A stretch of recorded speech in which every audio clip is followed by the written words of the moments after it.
Are you familiar with these little wood cubes from the Dollar Tree? If so, you've arrived at the right video because this is part one of a three-part series, or a cubed series, where we are going to be working with these little wood blocks from the Dollar Tree. And in part one, we're going to be recreating a fun summertime yard game on a budget. So let's go ahead and get started. For this DIY, we're going to be using 5 of the wood cubes. We're also going to be using some indoor-outdoor paint by Apple Barrel. We start by painting our wood blocks white.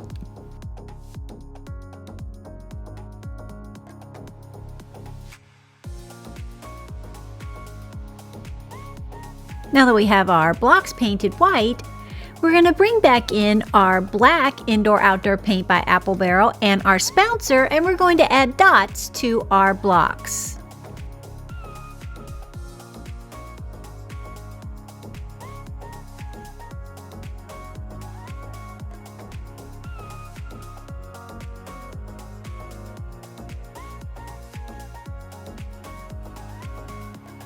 And to make the perfect circle with your spouncer, you'll load it up with paint, put it down on your surface, and then gently twist it clockwise.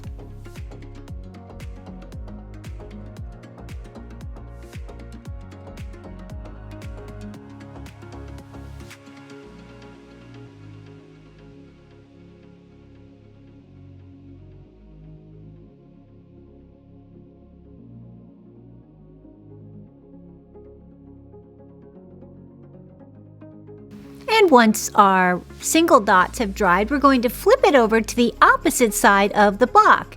And we're going to paint 6 dots on this side.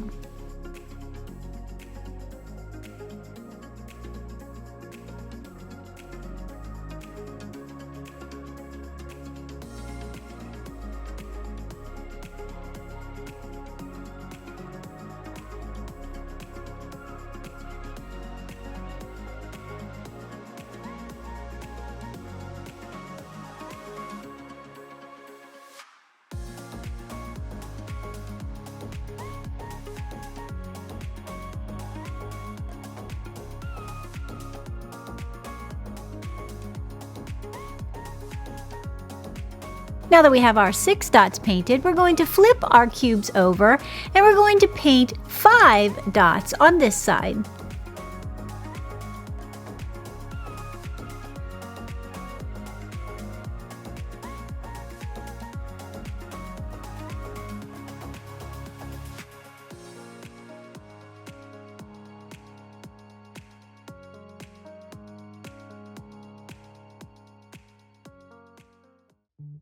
Now that we have our 5 dots painted on, we're going to flip our blocks over and paint 2 dots on the opposite side. And I'm sure you must have figured out by now we're making a large set of dice. I also didn't know until I did this DIY that dice have to add up to 7 on the opposite side. So that's the reason for the 1 and then the 6 on the bottom, and then so on and so forth. Every side that's opposite has to add up to 7.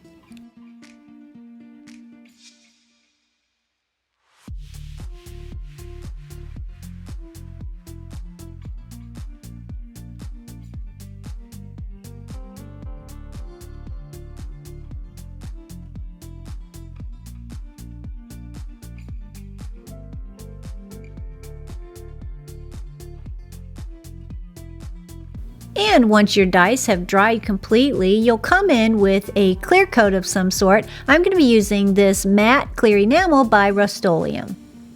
Then we have these beautiful weatherproof dice. Now we need a container to hold our dice, and we're going to be using this bucket from the Dollar Tree. You can find it in their summer toys section, and it comes with a little shovel. But we don't need the shovel, we're just going to remove that from the handle.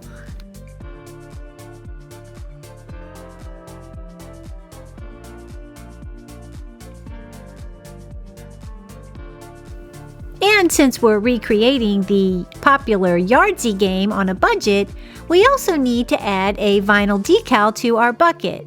And for this one, I just printed it out on my Silhouette machine in a permanent vinyl.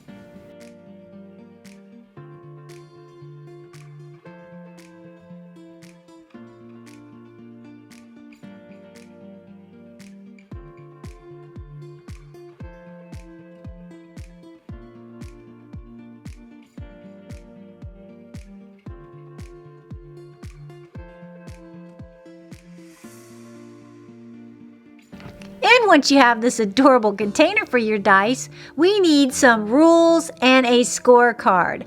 I printed this out online. It was a free printable. I'll see if I can link it down below.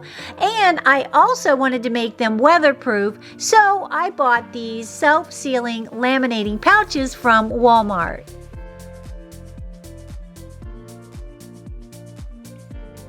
I start by cutting down both my scorecard and my rules card.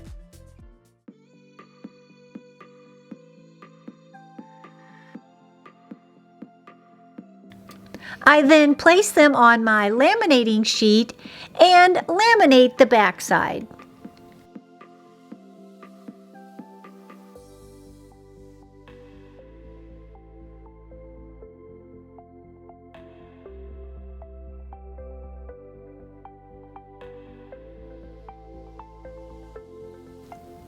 And I found the best way to do this is to take a straight edge. I'm going to be using my ruler, and you'll just run it right along the back side of your lamination sheet.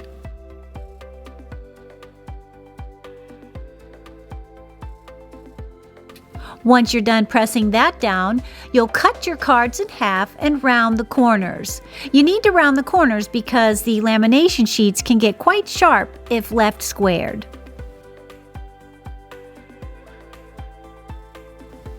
I'm making this set for my next door neighbors. They're identical twins and their names are Josie and Zoe, and they are a hoot. I can't wait to play Yahtzee with them. And the best part about this lamination sheet is you can use a dry erase marker to keep score. That way you can keep reusing your score sheet. I hope this inspires you to make some fun Yahtzee games of your own. Also, I think they would be great to hand out at family reunions, or maybe if you're having a big summer barbecue. That would be so much fun. I can't wait to see you for part 2 of our woodblock series. And until then, make sure you keep it crafty.